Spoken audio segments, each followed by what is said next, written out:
I want us to have a frontier in space. I want to live in the society that has a frontier. And if the only way to get that is to build it, then I'm going to build it.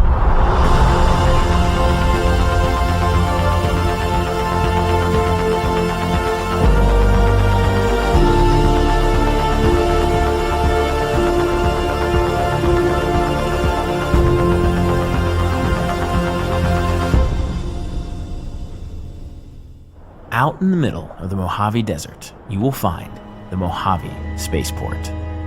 Right off the runway is a company called X-Core Aerospace, and they have a vision for what could be the world's first space airliner. This is Jeff Grayson, one of their co-founders. Like many born during the Apollo era, Jeff grew up believing that it was only a matter of time before mankind, spearheaded by NASA, would begin colonizing outer space. I don't ever remember not believing that there would be a frontier available to us in space. I don't ever remember not expecting that I'd get to work in it.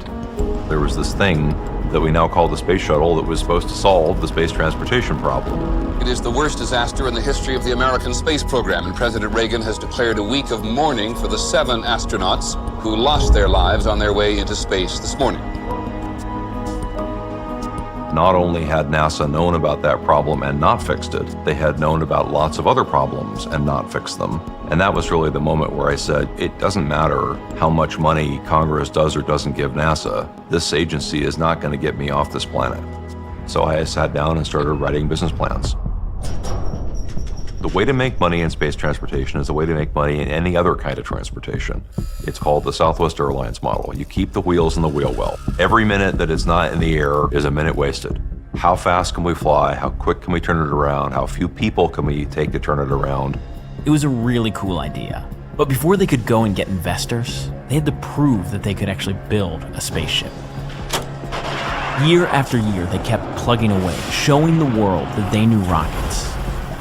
Each success brought them a little bit closer towards their goal of building the spaceship that they're calling the Lynx Mark 1. On average, NASA's shuttle traveled to space about 4 times a year. The Lynx is designed to go to space 4 times a day.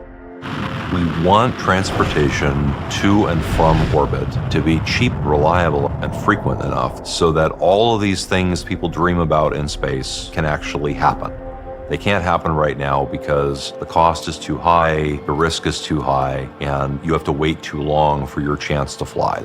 But because it can do it with such a small ship, and because we can fly that small ship so frequently, the cost of doing each flight gets to be very low. My son was probably 4 or 5 when he looked at me one night and said, "Daddy, is it really true that they used to go to the moon when you were a boy?" It's really frightening that that question could even be asked.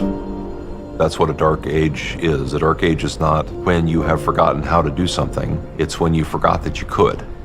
People look at things like going to the moon, and they don't even know that that's a thing that can be done. We did do them, we can do them, we just have to decide to do them.